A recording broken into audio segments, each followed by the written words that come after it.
प्रभुं प्राणनाथं विभुं विश्वनाथं जगन्नाथनाथं सदानन्दभाजम्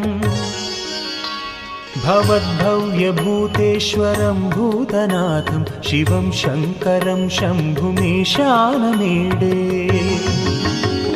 गलेरुण्डमालं तनौ सर्पजालं महाकालकालं गणेशादिपालम्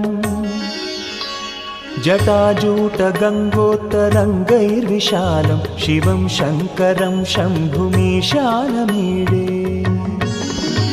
मुदामाकरं मण्डनं मण्डयन्तं महामण्डलं भस्मभूषाधरं तम् अनादिं ह्यपारं महामोहमारं शिवं शङ्करं शम्भुमीशानमीडे वटाधो निवासं